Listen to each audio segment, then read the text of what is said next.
Hi everyone, welcome back. We've got a brand new story to share with you. So let's begin. My name is Nathan, and at 32 years old, I thought I knew exactly where my life was headed. I'd been with my fiancée Jessica for nearly 3 years. She was 5 years younger than me, which had never felt like a significant gap. We'd met online, and things had progressed naturally from there. I proposed a few months after our second year of dating. I presented the ring I'd saved for months to buy. She said yes immediately, calling her friends afterwards. The ring had cost me thousands of dollars. It's not a fortune, but a significant amount for my salary. After the engagement, we jumped immediately into wedding planning. Jessica was thrilled to start organizing. We booked a venue when we decided on the date, then started building our guest list, which quickly grew to over 200 people between both our families and extensive friend groups. In the months that followed, we met with caterers, interviewed photographers, and toured florists who showed us centerpiece options that cost more than I'd expected to spend on the entire reception. The wedding had taken on a life of its own. Both our families were involved and excited. Jessica's parents were contributing financially. Her father had agreed to cover the venue and catering, while my parents were handling the bar service and photography. Jessica and I were responsible for everything else. The planning consumed most of Jessica's free time. Everything was moving forward exactly as it was supposed to. Jessica was very active on social media, and she posted constantly. Her feed was carefully curated and actively maintained. She had several thousand followers, mostly people she knew or had met through various social circles over the years. I wasn't like that. Although I had accounts on the major platforms, I barely used them. Would scroll occasionally to see what friends were up to, but rarely posted. This difference had never been a big issue between us. She lived her life online in addition to offline. I lived mine almost entirely offline. We'd joke about it sometimes. She'd call me a social media grandpa. I'd tease her about needing to document everything for the internet. But there had been one recurring tension point throughout our relationship: her ex-boyfriend. They'd dated for over a year. The relationship had ended about 4 months before Jessica and I met, so it wasn't ancient history, but wasn't exactly recent either. From what Jessica had told me early in our relationship, the ex had ended things. She'd wanted to keep dating, he'd wanted to break up and focus on his travel or something like that. It had been painful for her at the time, though she'd insisted she was completely over it by the time we met. But despite being over it, she still brought her ex up occasionally in stories or references. At first, I hadn't thought much of it. Everyone has a past. Everyone dated other people before meeting their eventual partner. It would be weird to pretend those relationships never existed. But as our relationship continued over the years, I started noticing how she'd compare things I did to things her ex used to do, sometimes favorably, sometimes less so, or mention something her ex had said or thought about a particular topic. It wasn't constant, but it was recurring enough that I noticed, and it low-key started bothering me. I'd brought it up once, asking why she referenced him so much. Jessica had seemed genuinely surprised by the question, said that he'd been part of her life for years and naturally came up in memories, the same way any significant past relationship would. She added that it was weird to expect her to never talk about anyone she'd dated before me. I'd felt embarrassed for bringing it up, told myself she was right, that I was probably being overly sensitive and possessive. So I'd let it drop, apologized for making it weird, decided to be less bothered by occasional mentions of an ex-boyfriend. By the time we got engaged, I'd mostly learned to ignore it, told myself it didn't matter, that she was marrying me, that clearly I was who she wanted to be with, but that would change. One Friday night, I'd had a normal day at work with the usual operational headaches. Got home around 6, changed out of my work clothes into sweats, and ordered a pizza since I was too tired to cook. While waiting for the delivery, I was sitting on my couch scrolling through Instagram. It was a mindless evening activity. Jessica's new post appeared in my feed. The photo was from a beach party. Ocean in the background, other people visible but blurred. Jessica was in the foreground, sitting on someone's lap. Her ex, I recognized from other old photos she'd occasionally posted. She was wearing a bikini top and shorts. He had his arms wrapped around her waist. She was leaning back against his chest, both of them smiling directly at the camera. Her head was tilted slightly toward his. His chin was almost resting on her shoulder. Classic intimate couple pose. Her caption read, "Sometimes I miss the old days." I stared at the photo, pizza completely forgotten. I tried to process what I was seeing and what it meant. My fiancée, the woman I was supposed to marry in less than 3 months, the woman whose wedding we were actively planning, the woman I'd given a ring worth thousands of dollars, had just posted a romantic, intimate photo with her ex-boyfriend. Not just posted it, but captioned it with sentiment about missing the past. Not missing a general time period like college days or summer. Missing the old days, while literally sitting on her ex-boyfriend's lap in the photo. I zoomed in on the image, looked at their body language, the way they were positioned, the ease and intimacy of the pose. I checked the timestamp. She'd posted it 45 minutes ago. It already had over 100 likes and a dozen comments. I felt an explosive anger settle in my chest. I set my phone down, trying to think through what I was feeling and why. The doorbell rang, pizza delivery. I paid, brought the box inside, and sat back down with a slice I didn't really taste. I picked up my phone again and looked at the photo once more. It was still there, still public, still captioned with those words about missing what used to be. I opened my text messages and typed out a message to Jessica. "I think you should return the engagement ring. Clearly, you miss the old days more than what we have now." Read it over once and hit send before I could second-guess myself. Then I kept the phone and tried to eat my pizza while waiting for her response. It came about 10 minutes later. "Oh, come on, it was just a throwback. Everyone posts old pictures." With a laughing emoji. The laughing emoji felt particularly dismissive, like my concern was absurd, and she couldn't believe I was being so ridiculous. I didn't respond. Instead, I opened Instagram and went to my profile, found Jessica's account in my following list, and hit unfollow. Then I went through my own profile and systematically deleted every photo I had of us together. There weren't many, maybe 5 or 6 over our 3 years, since I posted so rarely.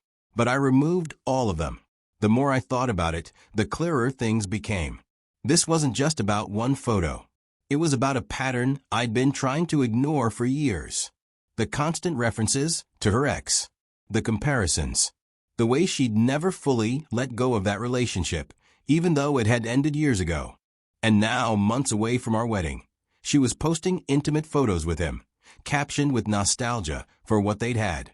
If she missed the old days with her ex, what did that say about what she felt about the future with me? I ate another slice of pizza. To distract myself, I turned on the TV to some show. Eventually, I went to bed, where I lay awake for hours, still thinking. By morning, I'd made my decision. I made coffee for myself and sat at my kitchen table with my laptop. I logged on to Facebook Marketplace, then uploaded photos of the ring from multiple angles I had taken before giving the ring to Jessica. The full ring in its black velvet box. Detailed shots showing the setting and band. Uploaded all the photos to the marketplace. Filled in all the specifications. Titled the listing, "Engagement ring for sale, make an offer." Accepting reasonable offers. Set it to public listing, where anyone could see it and make offers. Then I went about my Saturday. Normal weekend activities, while my phone stayed mostly silent. Around 2 in the afternoon, I got a text from Jessica. "Can we please talk about last night? I think you overreacted." I ignored it. An hour later, "Nathan, come on. You're being ridiculous." Still ignored it. Around 4 in the afternoon, my phone started ringing. Jessica calling. I declined the call. She called again. Declined again. Then the text started coming. "Why aren't you answering? Did you seriously unfollow me? Really? You deleted all our photos? What is wrong with you?" I still didn't respond. Around 6, my phone buzzed with a notification from the resale site. Before I could even look at that, Jessica sent another message. "Did you seriously list our engagement ring for sale?" I smiled slightly. She'd found the listing somehow.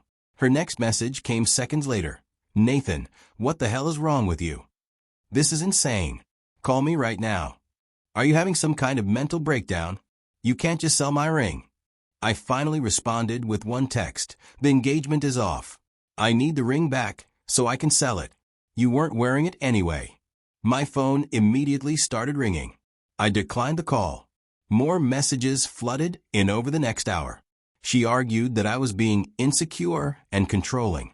If a photo bothered me this much, maybe I wasn't ready for marriage. That I was throwing away 3 years over nothing. That everyone posts throwback photos, and I was the only person who had a problem with it. That I was embarrassing her by being so jealous and possessive. I read through all of them carefully.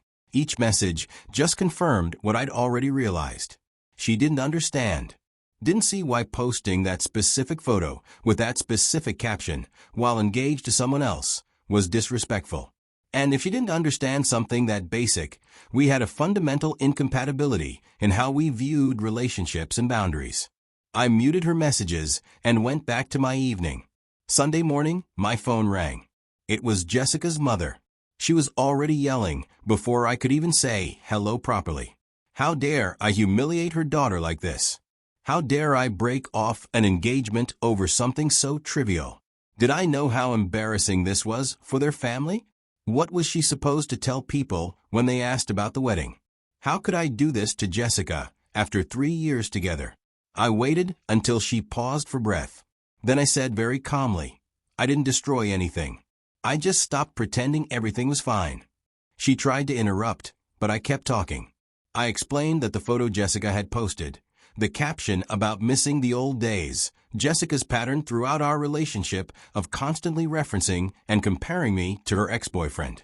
Her mother didn't want to hear it, said I was making a mountain out of a molehill. Young people post old photos all the time. It's just what they do on social media. That I was throwing away a perfectly good relationship over absolutely nothing. That Jessica loved me, and I was being cruel and unreasonable. I told her I disagreed with her assessment of the situation, that I'd made my decision and it was final. I only needed Jessica to return the ring this week. Jessica's mother raised her voice again, said the ring was Jessica's, that I'd given it to her, and couldn't just take it back. That this was probably illegal, and she'd talk to a lawyer if I tried to force the issue. I calmly informed her that engagement rings are conditional gifts in North Carolina, and if the engagement is broken off, the ring is legally supposed to be returned to the person who gave it. I hoped Jessica would return it voluntarily, but I was prepared to go to court if necessary. Jessica's mother sputtered something about me being heartless and hung up. I made myself coffee and breakfast and enjoyed the quiet Sunday morning. Later that day, Jessica texted from what must have been a different number or a friend's phone. Can we talk? You didn't have to make it public. I replied simply, neither did you. She wanted to meet in person. Insisted we needed to talk face to face, that text messages weren't sufficient for something this important. That we owed it to our 3 years together to at least have a real conversation. I refused. Told her everything that needed to be said had been said, and I wanted the ring back. I added that the wedding was off, and I was moving forward with my life. She kept trying over the next few days.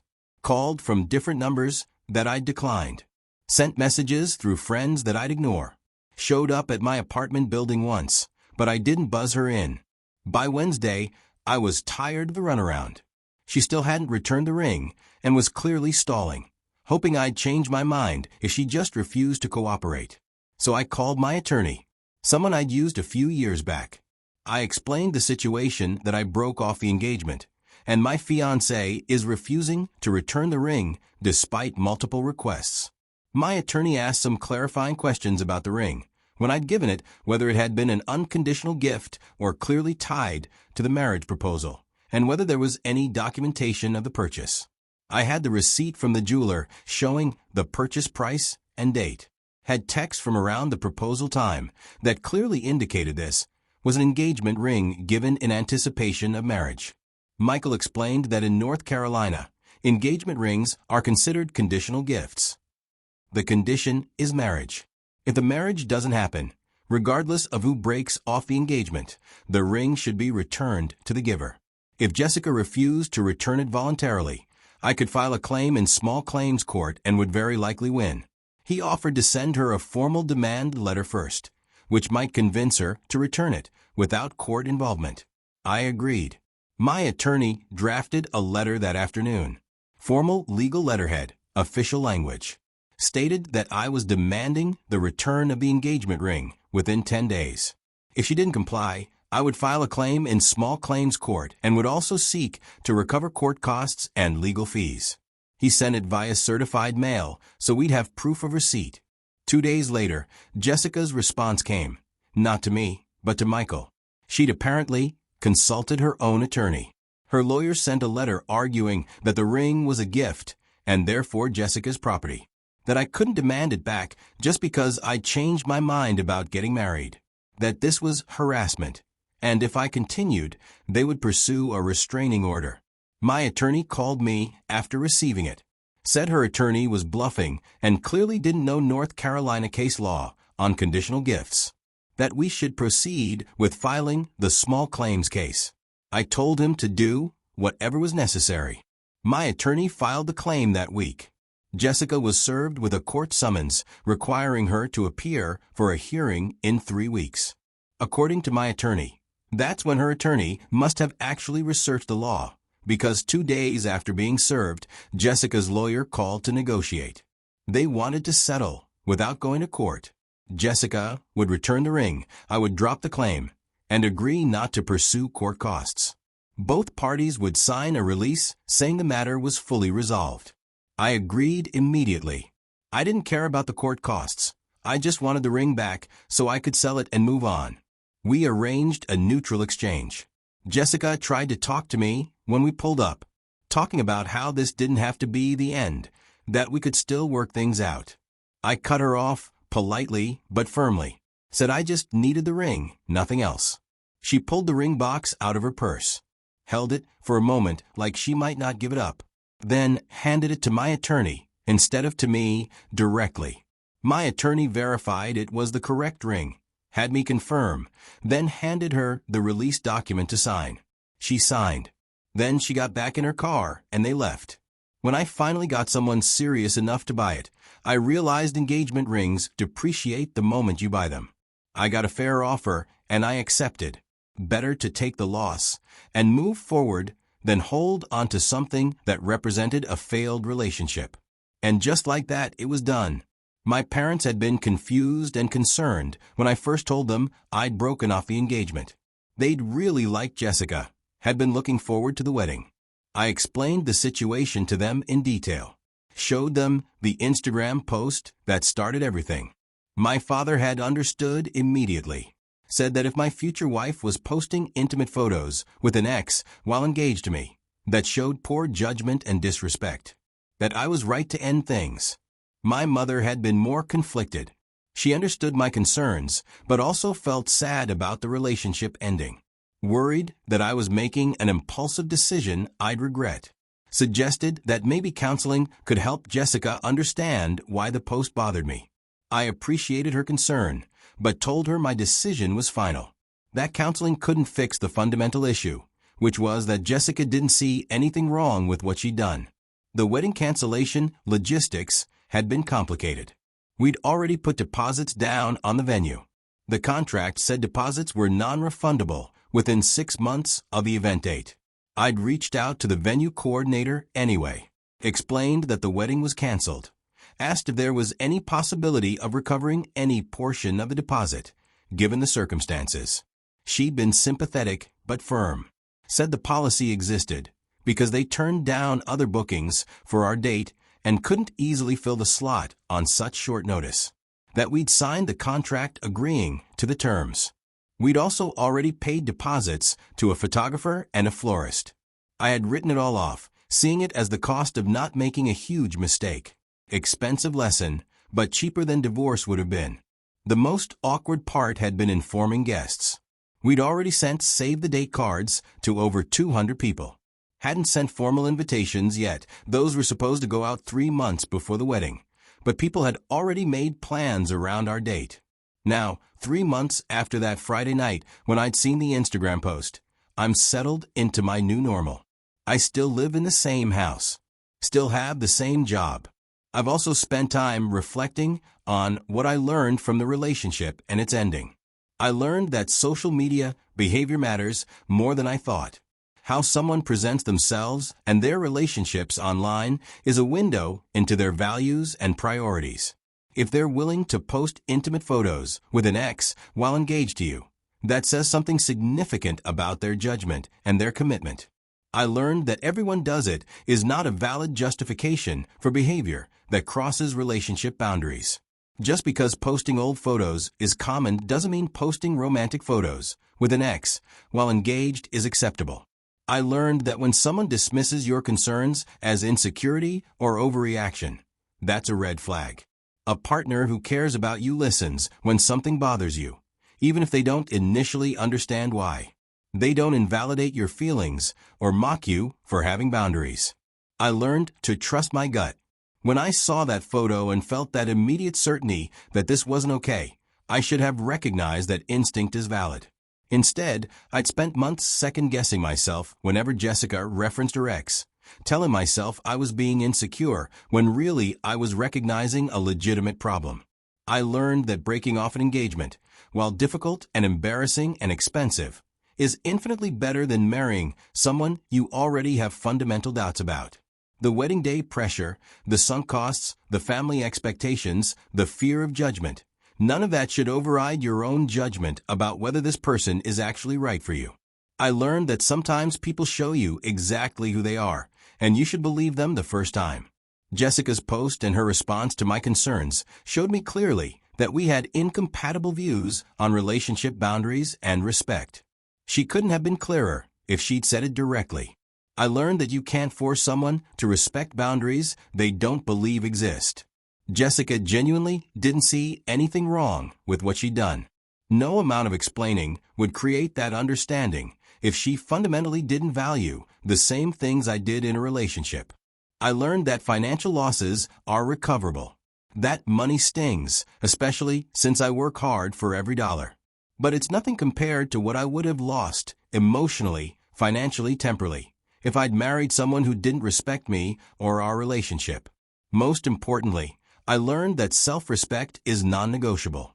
When someone shows you they don't value your relationship the way you do, you have to be willing to walk away, even if it's hard, even if it's embarrassing, even if everyone thinks you're overreacting, even if you've already bought the dress, booked the venue, and sent the save the dates. Because staying in a relationship where you're constantly compromising your boundaries and accepting disrespect just to avoid conflict or loss, that's no way to live. You teach people how to treat you by what you accept. If I'd shrugged off Jessica's post and married her anyway, I'd be teaching her that disrespecting our relationship had no consequences. That she could keep Ryan in her life and in her mind in whatever way she wanted. By walking away, I taught both her and myself a valuable lesson about boundaries and self-respect. Looking back now, I don't regret my decision. Not for a single moment. Do I wish things had been different? Sure.